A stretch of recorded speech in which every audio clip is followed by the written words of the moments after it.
TitleMatchNetwork.com. Ladies and gentlemen, real easy. This is the Q&A session. Basically, you ask a question, our legends will give you an answer. Even wrestling fans can figure that out. Dawn Marie is on her way, so give her some time. She will be in. And Jake the Snake Roberts cannot participate in this today due to unfortunate. We'll just begin. Give me a hand raise and. I have a question for the American Dream. What's your views on Vince McMahon? I think he's about 6'3". But he revolutionized the way we look at TV. I'm not saying wrestling so much, but the way we look at wrestling on television. He's the only game in town. And good, bad, or indifferent, that's what we got. And I'm enjoying what I'm doing right now. It's really cool. Next, Nate? Josh. Question goes really to anybody on the panel.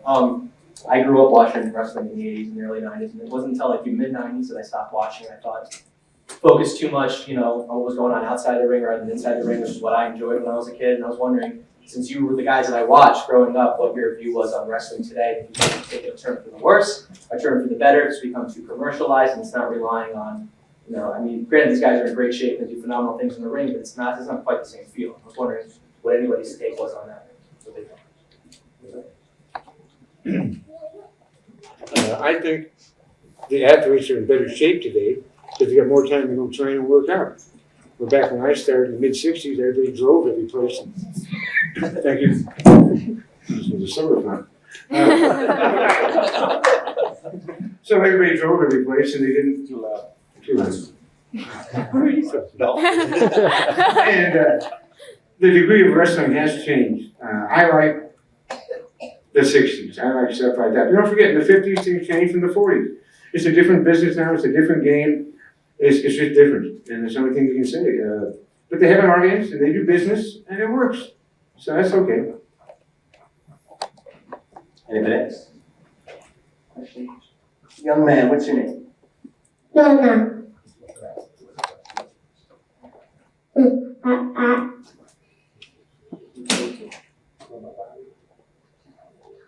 We're going to build until 4.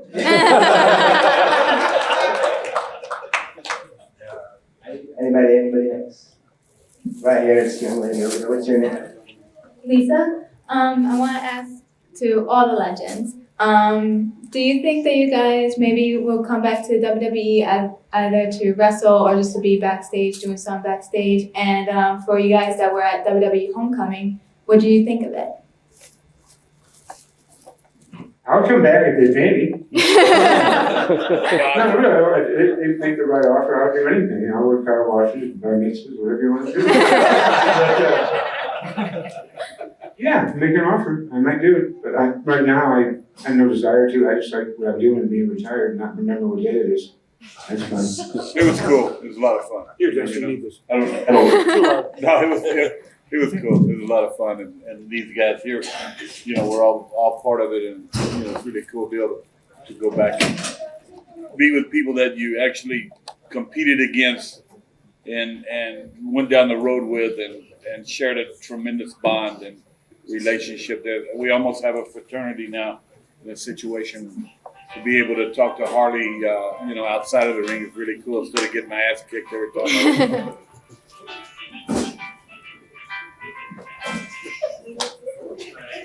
Okay, I'm done. Continue. He has his own entrance music.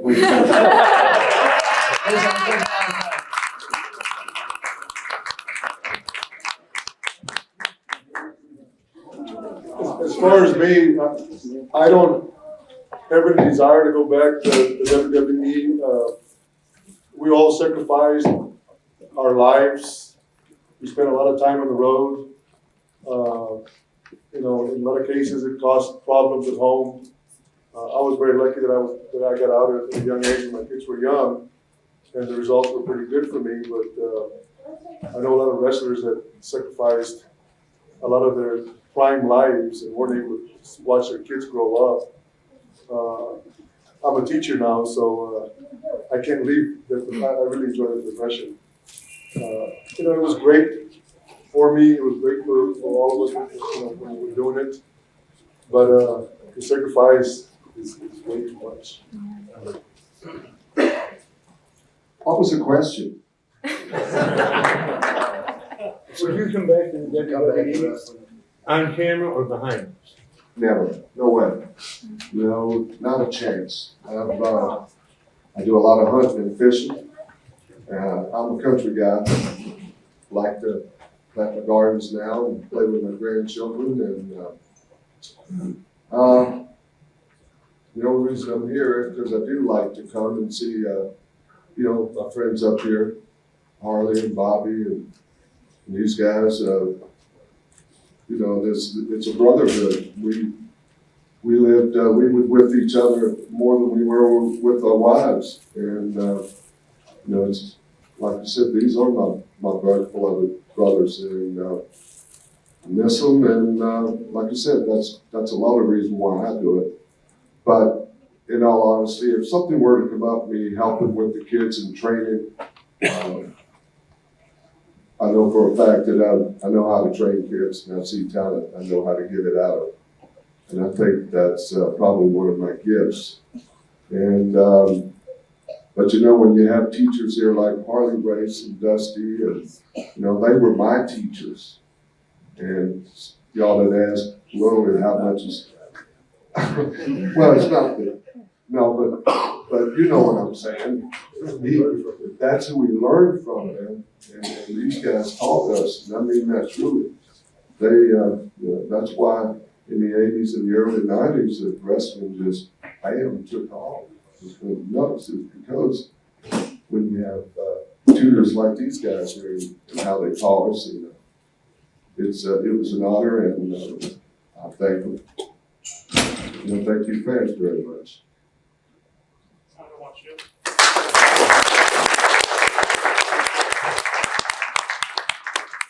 Let me tell you the funny thing is, you see us all sitting up here, and there's some guys up here that aren't here right now, but you can remember the names. You wonder in 5-10 years if anybody's gonna remember the names of the people they saw on TV today. It's weird, I don't know why, but they seem to remember us more than anything. People always ask me about Dusty, always ask me about Harley Race, Terry Funk, Orndorff. Nobody's ever asked me about anybody on the WWF or WWE.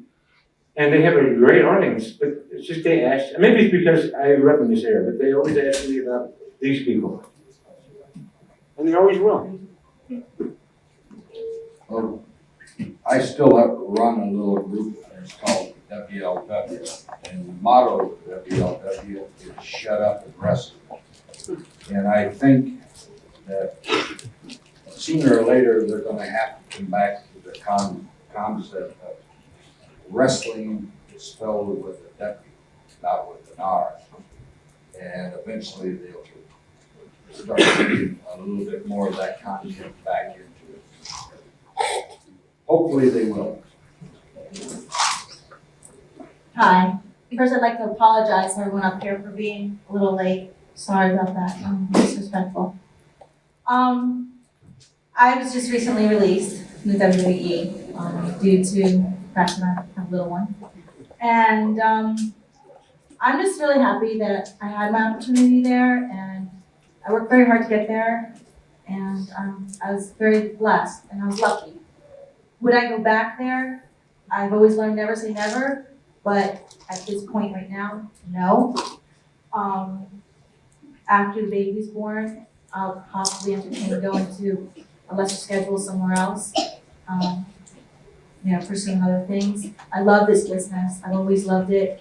I never got into it for any other reason than because I loved being there and entertaining you guys, and really just feeling good about what I accomplished when I came out of that ring. I never loved who I was in that ring. I loved what I did in that ring. And I really think that made a difference between who lasted and who didn't. So I hope I can continue to entertain, but if I choose to be a mom, I'm really happy and excited about that adventure also.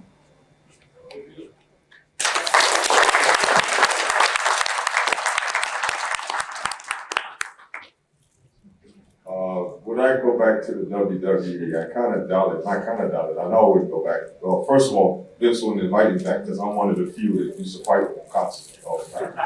And the reason was because I was sick of being lied to and taken advantage of. So it was easy for me to leave, and it's even easier not to go back. I control my own destiny. I don't have to put up with somebody like him. So no, I would never go back.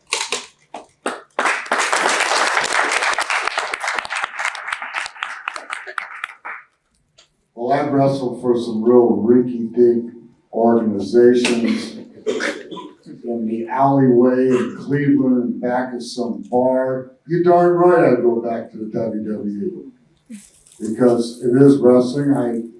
I don't think it's as great as it was in the 80s, and wrestling's heyday was 70s and 80s, and that's why everybody remembers everybody from the 80s and the 70s, because that was wrestling's heyday. That's when that was Vince's heyday. That's when the ratings were 2.0. They were fabulous, and so everybody knows everybody from that era.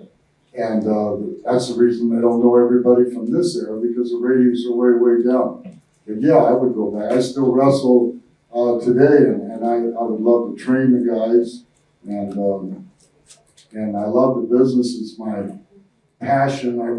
I don't have a hobby. Rather than taking a boat out and act like I'm fishing, but I never fish.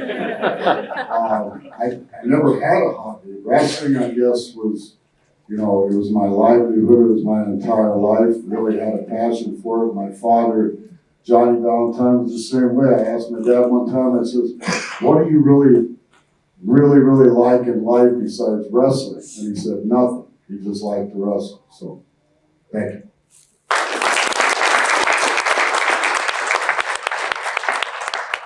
Question, what's your name? My name is Heenan. My question is, what are your views on Hulk Hogan?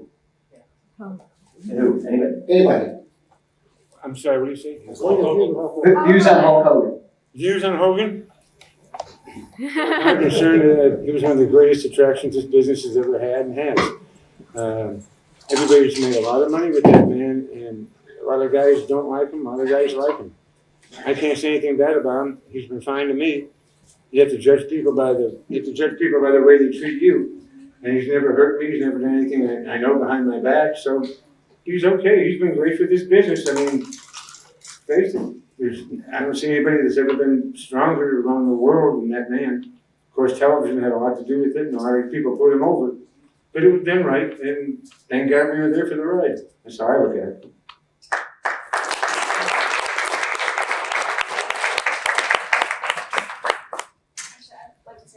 About that. I'm obviously just such a rookie, on this table, this lineup, and I'm like amazed that I'm sitting here. But the one thing I can say about Hogan was I did have the honor of actually being able to work in the same company with him. And he doesn't have to say hello to me. He doesn't even have to look at me. And he always was very polite, very cordial, very personable. Never acted like he was a superstar to me, like here I was and here he was, and I always had a lot of respect for that. And I think a lot of younger people coming to business need to look at that and use that as a role model and not think there's something greater than they are.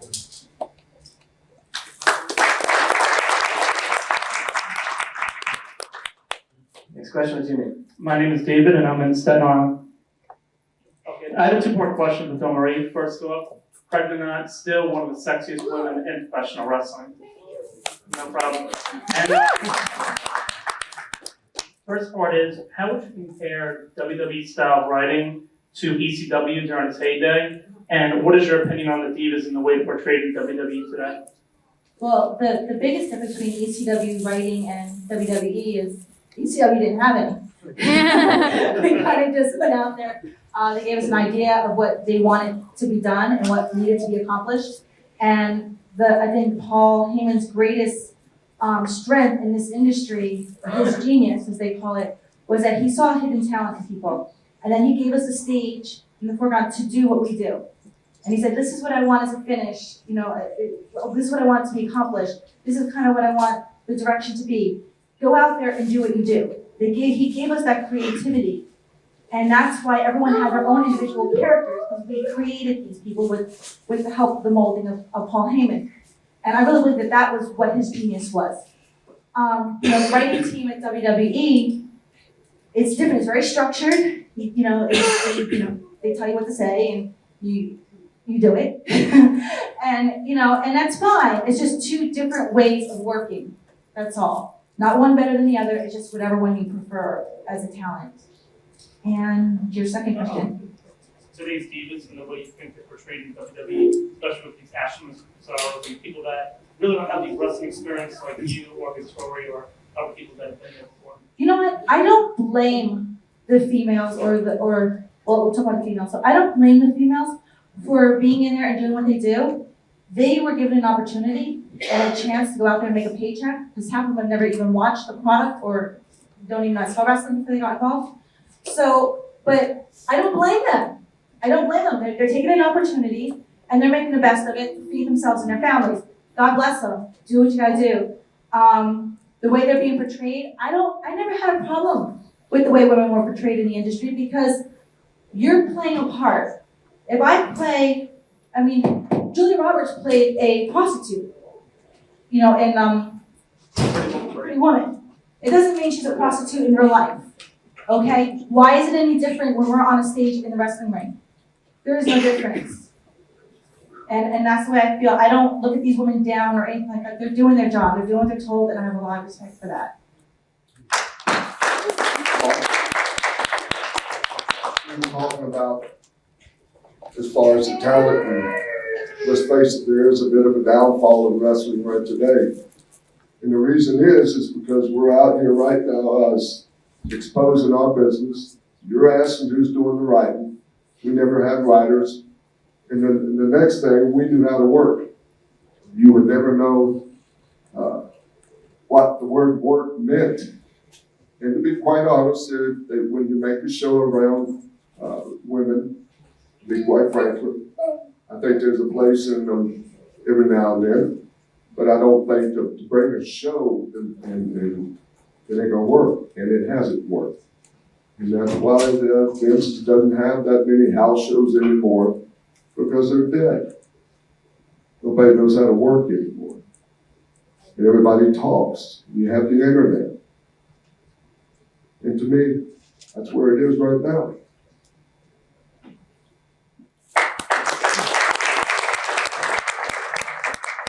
Next question, what's your name?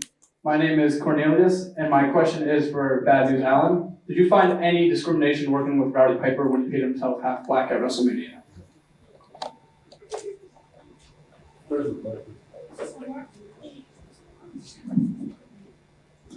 Okay. Piper and Vince came up with this idea, and then they ran it past me. And being that I didn't like Piper at all, because he actually is a racist. He used to like to throw around the N-word a few times, and I had to call him on it. So I felt, they asked me, well, what did I think about it? I said, oh, this is a great idea, hoping that one of the brothers would kick his ass. Because sooner or later I figured if I had to work with this guy, because the plan was after WrestleMania 6, I was supposed to do a program with him. But they changed it and they put me with Jake, which was probably one of the better days of my life in the WWF at the time. Because I knew sooner or later, if I had to go from town to town working with this guy, that something was gonna happen, and it was gonna happen for real. But with Jake, it was a night off. I loved working with him. I thought he was a great worker. Still is, I guess. And I guess somebody told me he's still working. But anyway, there was that element in there. And unfortunately, they got to realize too that people of African descent, their green dollars is just as good as anybody else. And they don't come to these shows to be insulted or put down by anybody.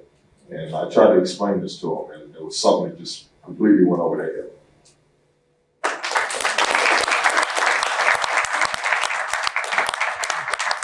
Next question, what's your name? Wayne. This question is for the whole panel, but a bonus question for Dusty. Question for the panel is, how did your names come about? Did someone tag you with it, or did you come up with it yourself? And the question for Dusty, did you ever face Terry Punk? Everyone knows that the longest feud in our industry is me and Terry Funk, still to this day. But I was just listening to these guys here. I don't think you guys really understand. I mean, I'm not saying you're stupid, obviously, none of you. No, I would never do that. But the opportunity to sit and talk to history is an amazing thing. And I always look at the History Channel, and I look at things that happened in the past, and I think the past is the future in our industry, and we have to just sitting here listening to everybody with their opinion, and sitting down from the Brandon Bull, Paul Arndorf, a guy that really took WrestleMania to a new level. Bad News Bears.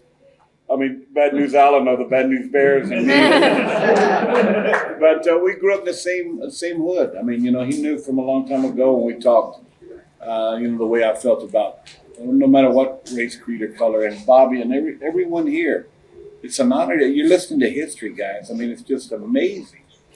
And you come into these things, whether it's 50 people or 40 people, and there should be 10,000 people here. This is history. It's amazing to talk openly about our industry like these guys do. The hammer. I mean, it's just crazy. My name came from a baseball player. My dad was a big fan of the Giants back in '54. I believe Dusty Rhodes was Giants. New York Giants hit home runs in the World Series. I lived on a street that wasn't paved till I was 15 in East Austin, and I grew up always nicknamed a Dusty, and Danny Fletcher, Bulldog Danny Fletcher from Dallas, one of Fritz von Erich's main lieutenants. Throw the name Rhodes on there, and the rest is history. Except when I went to Canada for the first year that I was in the industry, one town in Canada called me Sandy Reynolds.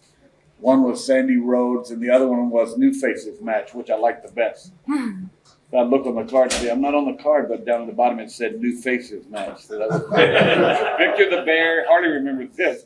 Victor in Kansas City, Harley did this to me. It said, Victor the Bear versus New Face. So there's only one kid running around there, 19. Harley was like 35 at the time.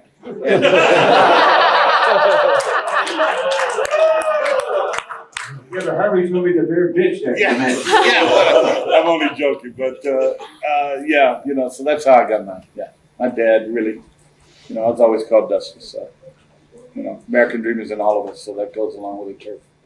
I got my name. My first name is Ray, and Wilbur Snyder and Dick the Bruiser, who broke me into business, changed it to Bobby because in Chicago at that time, Buddy Rogers was there with a manager named Bobby Davis. So I got the name from Bobby Davis, who I got to meet later on in life, and he made out pretty good. He's got about 20 Wendy hamburgers in San Bernardino, so we're doing pretty well, but I got the name after Bobby Davis. Myself, nothing special to my name. I don't have any kind of history like that. It's something pretty much made up or picked out of a hat. Nothing special. Tito Santana came from,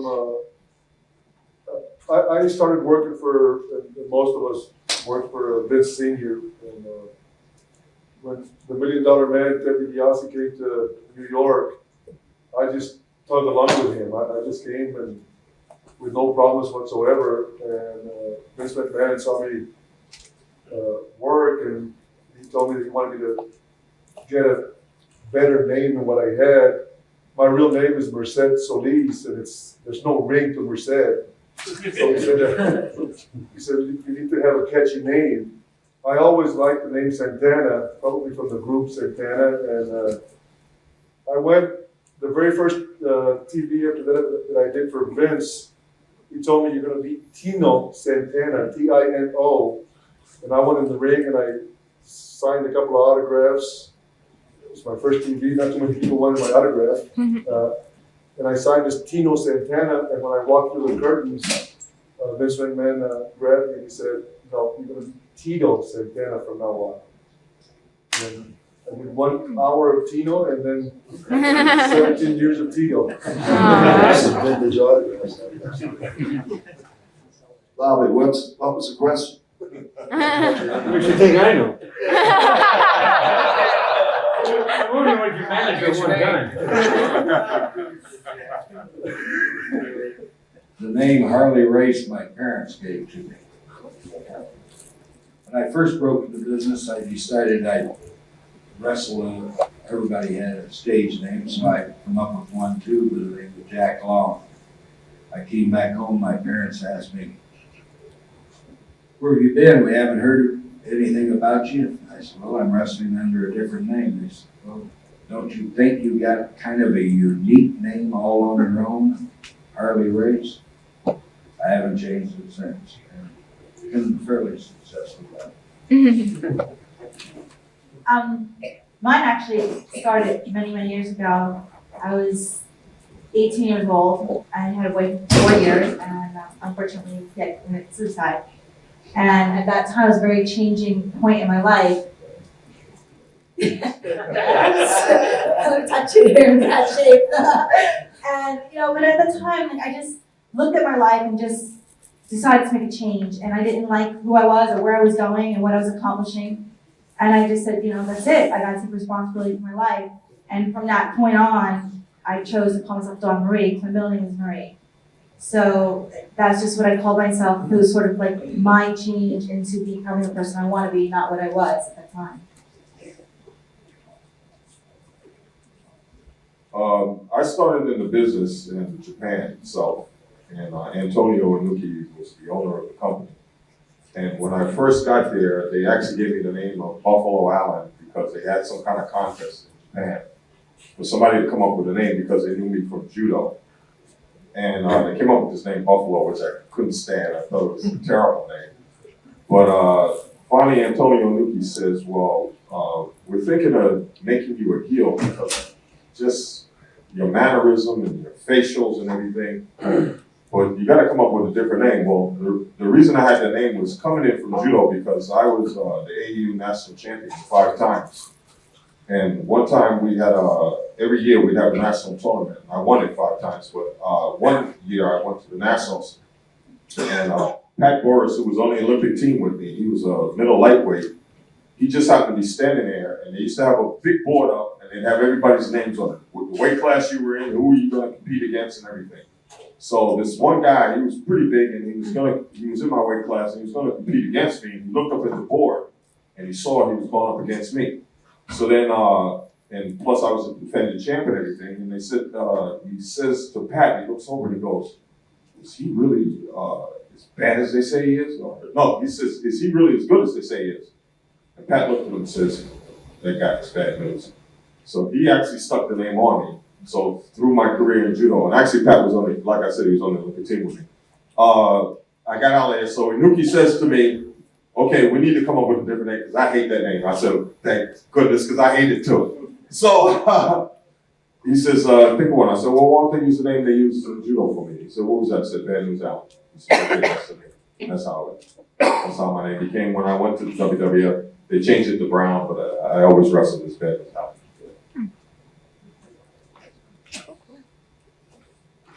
Well, fortunately, Johnny Valentine, my father, made it easy for me to find a name. So Valentine, I got that from him, of course, and a lot of tradition with the name Valentine. And then I was nicknamed the Hammer by North Carolina TV announcer by the name of Bob Cottle. When I used to drop that elbow, or I'd bend a guy over the top rope and hit him over the chest, I go, "Here comes the Hammer," and it just stuck right in the Hammer down.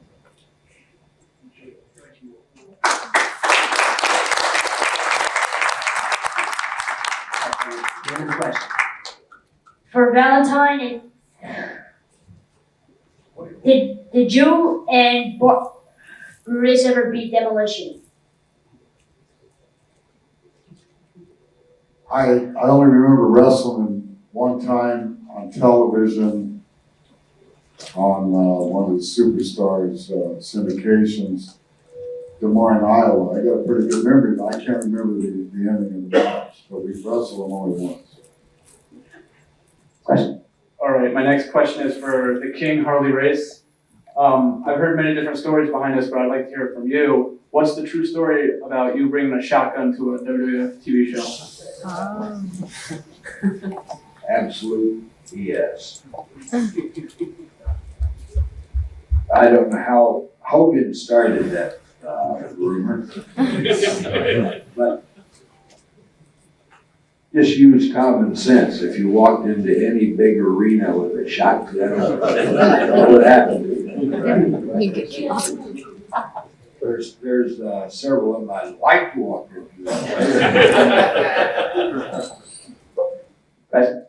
Yeah, this question goes to Dusty. Dusty, I'd like to know, how did you enjoy your time booking and TNA? And the second part of that question, do you think Jeff Jarrett is the right man to be world champion right now? Answer to that is most everybody said it, up here on the panel of the industry of the capability of. By the way, I wanted to say to Tito Santana, he went to West Texas State University.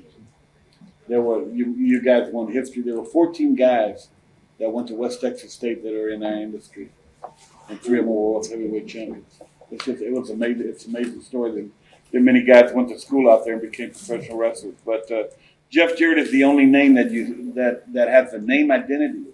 When you start with a company and it's a new name, and you say, well, I got to build this name, I got to build this product.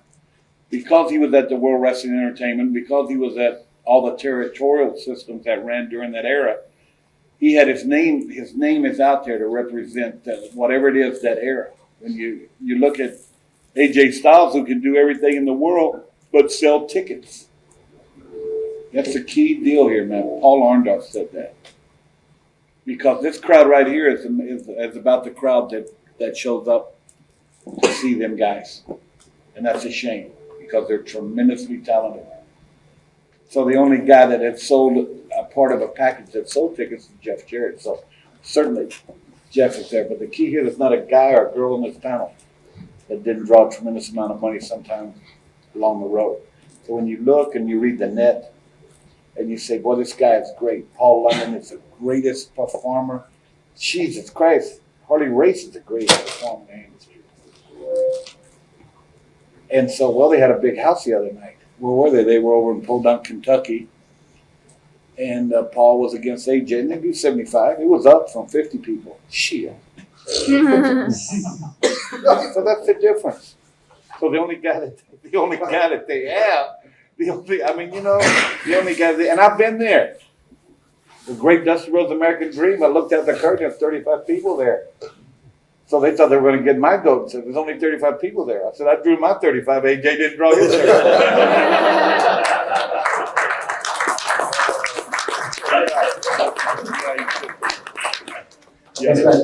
My question to the Hammer. I don't want this to come up as a disparaging question, because it's really not.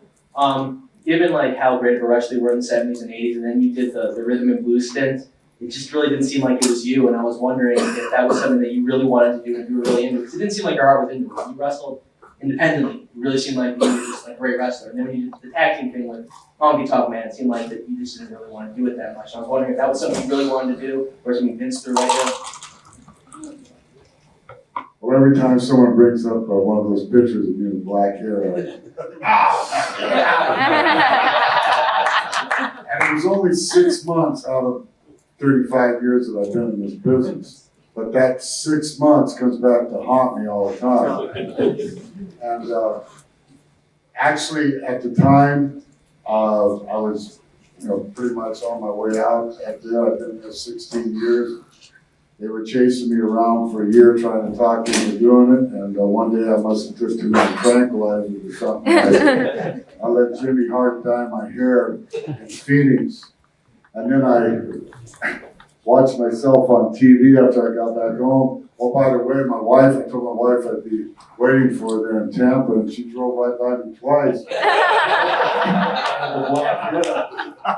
And so then I watched myself on television a week later, and I go, oh my God, I look like an Eskimo. No, it was fun to do, but thank God it's over. Next question? Where's your name? My name is AJ. My question is for anyone on the panel.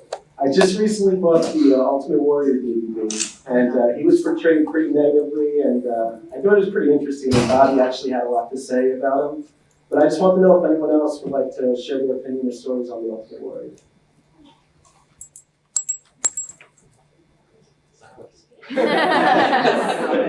Yes? I have a question. Brandon, I'd like to know of all the wrestlers that you managed, who was your favorite charge? You know, that's like asking Bob Costas what his favorite team is. You know, you see so many games. I tell you, everybody I managed, I really can't think of anybody I really had a problem with. I mean, I managed some of the greatest stars in this business. I mean, Paul Orndorff, Harley Race and I were together in 1967 in Minneapolis. I can't even tell you what happened there. But you can read about the police files. But no, and I managed Harley, I managed Orndorff. I never had the pleasure of managing Greg, because we were different territories at different times. Boy, they were all different. Andre was different than Stud. Stud was different than Blackjack Lanza. Lanza was different than Orndorff. They were all different guys. Kurt Hennig was a tremendous friend of mine and star. And there were just so many guys. You can't really say which was your favorite. They're all different stories. They were all fun. They really were. I enjoy what I did. Anybody have a question? What's your name? I'm Scott. I'm curious to know who was the wrestler you wish you would have had a feud with that you never had an opportunity to? For anybody. Anybody? I wish I would have had a feud with Eddie Guerrero. I mean, really. I mean, Eddie, Chavo Jr. Yeah. I mean, him or Benoit. He's a little too big for me. He had more muscles. Ricky Starr, you probably don't know him. Guys like that really were talented. I wish I could have had programs with. I was lucky enough to have my programs with Pepper Gomez. Just some of the great stars in the business. And I was lucky, very lucky. Guys, we got about 10 minutes left. Anybody? What's your name? My name is Jay. This question is for the entire panel. I was just wondering, throughout your careers as wrestlers, how big of a drive was it to attain, the various belts from federation to federation? How important was that in, wanting to go forward in the business? Was that something that was a factor, or was that not important at all? I think belts are always important because that makes you the champion. No matter what level it is, you're still a champion. I remember guys, I used to ask them when they go in the territory, hey, you think you'll get the belt? They say, I don't need the belt. I just want to draw money. Well, you moron. You only put guys on top that draw money that have the belt. Now, there are guys that don't have the belt. They're tremendous hands that can be in programs and stuff. But mostly, you got to have a belt in territory because that's what they feed you. That's where you're going to make your money. Simple. I never had a belt.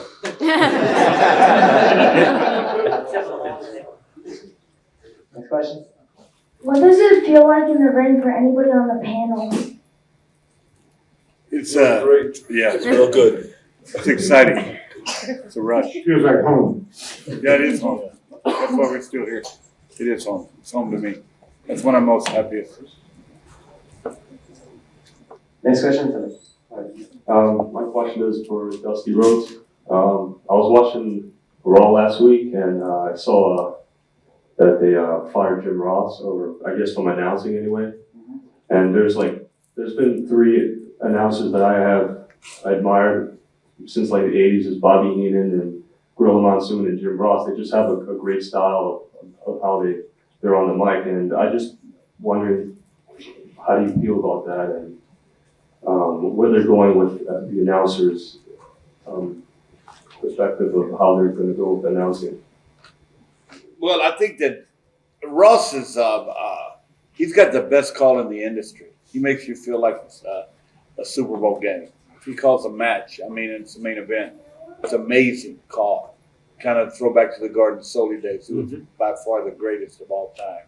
And Monsoon and Bobby and I mean, they were untouchable, but Ross had to probably, forgive the words, kids hide your ears, but piss somebody off down the road there, but he was the best. He's going to be a big loss. I mean, I was amazed, but, you know, I don't know who's gonna take his place unless it's the plumber's son from Austin, Texas. We'll wait and see. Then it won't be no loss, it'll be a gain. Cornelius, you have another question? Yes, my question's for Mr. Wonderful Warner. At the recent WWE Hall of Fame, Paul Orndorff, Mr. Wonderful, people, come on!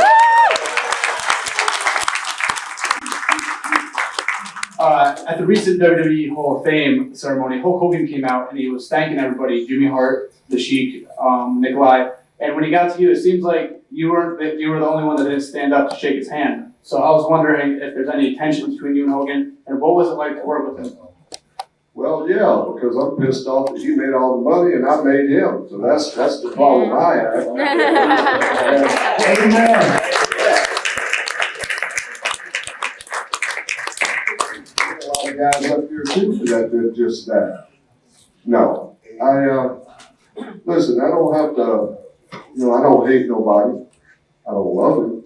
I don't hate him. And I got a bad back, my knees. So I'm not up there to get up and down and, for nobody.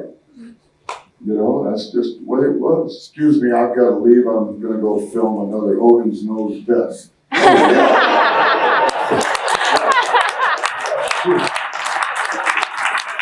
What's the matter? You're not sick? Right. Mom's asked me to come in as my brother-in-law. No, that's just the way it was. That's all.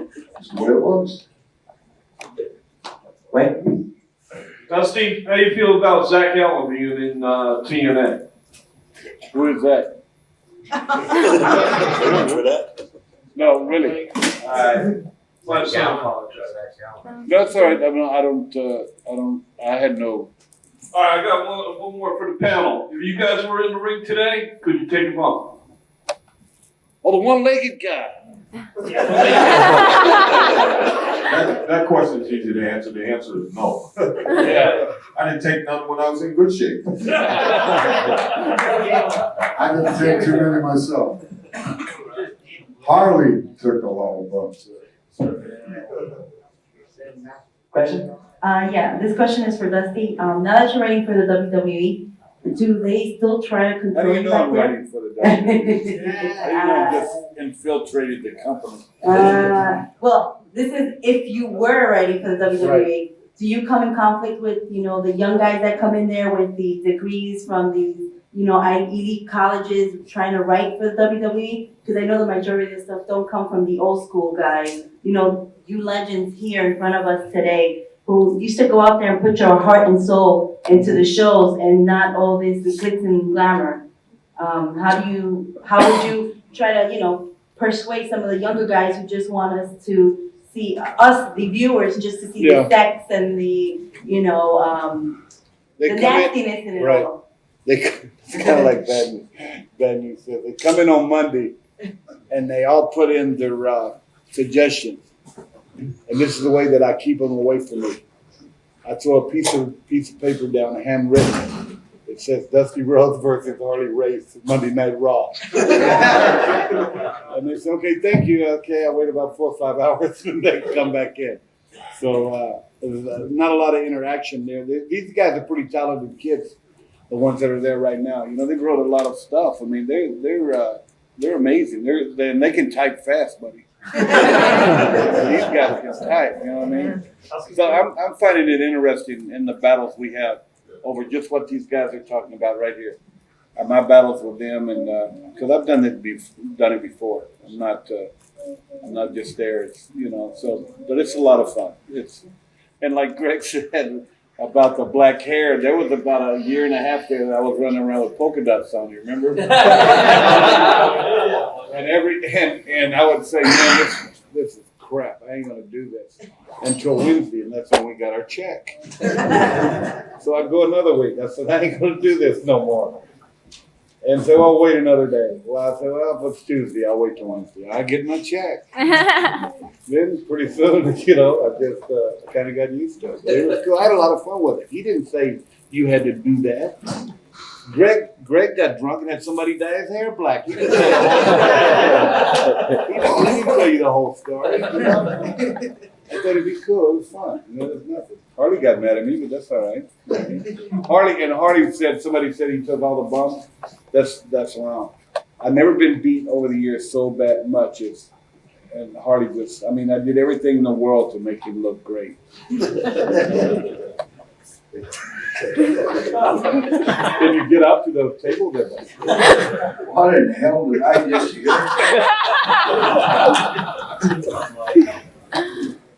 We got time for about two more. You know? For Dusty, what do you think about BG James from the 3 Life Crew? I like him. Very talented. That's a good choice. It was better than your other one. That was a good question. But you know what, Red? I don't think he's as good as Zach Gowan. That's a one-legged guy. I like BJ. I like him a lot. He's old school. I really do. Good family, right? The Armstrongs. Is that it? Is he from the Armstrongs, right? Somebody help me out down there. That dude don't even know him, but help me out. Yeah, he's an Armstrong, right? Yeah. You have a question, bud? To me? Yeah. What is it? He just wants to hold the microphone. He thinks you're great. That's what he was going to say. I'm blessed. All right, we got time for one more. Last question. Make it a good one. I was always wondering, you guys are in a long match, 10, 15-minute match. Do you guys actually rehearse the entire match itself? I've always wondered this. It might be a stupid question. If it is, defer to somebody else. But do you guys practice the beginning and the end, and you kind of like improvise as you go in between, or is it the whole thing? Let me jump on this for a second. Wait a minute, hold on. I've been discriminated against because I worked 22 years in this business and I heard this. Nobody ever told me that. How come I didn't know that when I went in the ring? Yeah, you know, see you guys, you lied to me. You pulling all kind of stuff behind my back. That you went, minute for minute. I never heard this before. It's unbelievable. Grant, it's all your fault. That's the thing that excuse me, kids, that really ticked me off, and I would have said something else, is this stuff constantly talking about a script. I went probably 1,000 hours with the man sitting on the end. And up through here, countless number of hours with all the people that are sitting here. And not one damn thing was written out for anybody. I just cannot buy into the philosophy that you can script stuff for people.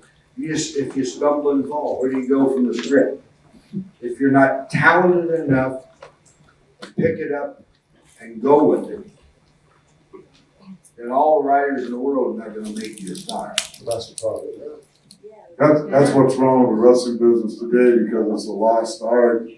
And our generation has more or less got out of the business, went independent or whatever, and WWF, WWE went on its merry way with a lot of young guys, nobody to pass the torch to them the right way. When I first got into business, I was 19 years old. All the guys that were on top were 45 years and older. And I said, why are all these old guys on top? But now I know, because we used to say it took 8 to 10 years for a polished worker to really become on his own, and I still believe it. And it's a lost art, because you go out there, you ad-lib, you don't talk. I never sat there and went over what I was going to do going out there. I couldn't remember it anyway. It's a feeling. It's a feeling that you have, and if you couldn't catch it and you couldn't grasp it, then you weren't going to make it. But now a lot of times they push people that have to carry a script with them. I've never seen that, but I've heard that. But it's a lost art, and that's what's wrong with it today. I'm with Greg. I'm not capable of remembering all that stuff. And I've gone many times with Harley an hour. Tito Santana right here has probably been one of my best friends in this business. Not only is he a good man, but he's one of the best guys that I ever have matches with. And I match just quite often who was your best matches. And me and Tito, because he played in the NFL, I did too. He played college, I did too. And we had a lot of the same visions as far in this business, and that was to be like the Races and the Heenans and the Dusties and people like that you can make that big paycheck. Because that was the reason I was in it, was for the paycheck, And it seems nowadays that, like Greg said, and Dusty and Tito, these other guys, that we never had no script.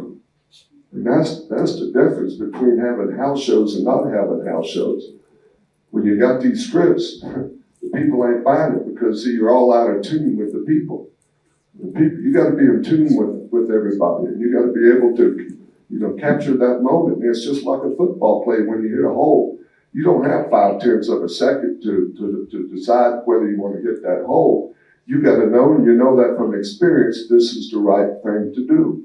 And that's what Greg was talking about, 8 to 10 years. That's exactly the way I was told. Exactly. And he's right.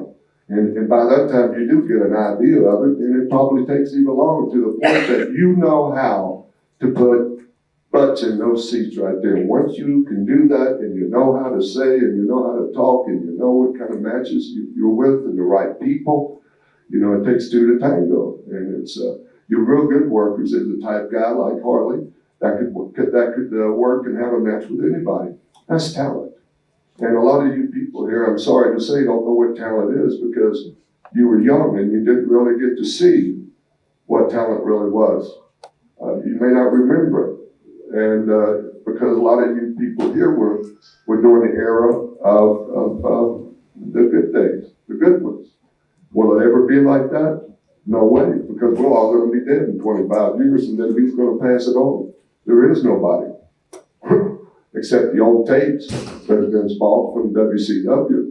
And so, just like somebody said up here, this is history, and we, every one of us up here made wrestling probably, well, I ain't gonna want to say what it is today, because, I ain't gonna say that, but we really put it on the map when it came to making some big money. And everybody up here has made big money. We never had a contract. No way. And we did what we had to do, and everybody was trying to get to that main event. That's what we were all trying to get to. And we did. I did. All of us did up here. You know something? You'll never learn to wrestle in an arena or a gym. We learn to wrestle in a car. You talk in the car afterwards. You drive 400 or 500 miles. You talk over your match. You talk over your interviews. Before a match, you go out there, they give you the finish. Before a match, you go out there and watch what the match before you was doing. If they're working the arm, you don't work the arm. Now, nobody goes out there and watches what the guy did before them. They all do the same things. Nobody rides in the car anymore and discusses. That part of the caring and the education of the business is lost. I don't think it'll ever be redone again, but that's where you learn to work. You listen to the old timers. You pay them respect. And you watch what they did. But you run in the cars. Nowadays, you guys get in the plane, you go to sleep. They rent a car, they go to a hotel, and they go by themselves. You never talk to anybody. There are guys in this business today that will write down everything in a match. To the point is, when we get in the ring, the referee will come out. He will talk to you first, then talk to you. Don't you know that? It's like when you get in the plane, you say, I put the seatbelt on. Everybody came down the car. So you must know how to use the seatbelt. But that part of the business is gone. It's we cared more, I think. I think that's what it was. I sure as hell cared more. Because we pulled up to a building, if there were 50 cars more than there were the last time, we said, hey, tonight we're gonna make some money. Now you pull up, the place is packed. Doesn't matter. I like to say, because I was just recently at the WWE, and nothing against them, just that's where I worked. It's so true. When I came up, I started 10 years ago. When I worked in Indies, you went to the veterans, you introduced yourself, you said hello, and then you were up their butt to find out any little more information to learn so you could get to that WWE, because you had to have, like Mr. Valentine said, 8 years to just be able to go in there and embrace that ring. And I saw what made me upset was because that's the way I was brought in. When I was there, no one watched the shows. They would work the arm 2 times, 2 matches in a row, or one, someone's working a match. They work the arm, then the next match did, and then the next match did exactly what the 2 matches before did. And the only time you ever saw everyone in front of the monitor to watch the matches was at the end of the day. Because they wanted everyone to see all the agents and, hopefully Vince walked out and saw you watching and acted like they cared. I mean, you had your few that really did care from beginning to end. And that made me sad because it makes the business die. And I think it's disrespectful to the men and women that were here before us because they gave their lives, their families. They didn't let some of their children even be born. And I think it's a disgrace. Honestly, I was in the back at times and someone would come up to me, no disrespect to you, and this is a true story. Another female came up to me. Oh, there's Vince. Always said hi. I'm sorry. And they asked me, they said, Dawn, who is that over there? Hey, I just look at them and I'm going, how are you here today and not know? This is disgusting. But yeah, I gotta go. I'm serious. And it's just very sad that the business is going to die. And like I said, 25 years from now, they're all, he said they're all gonna be dead or whatever. Maybe not in a literal sense, but they're not gonna be able to teach. And no one wants to learn. They all think they know it all. And it's sad. It's really, really sad. And I don't apologize to you guys. I don't know what to say. It kind of sounds like corny, but it was disgusting to me as someone that had learned that way.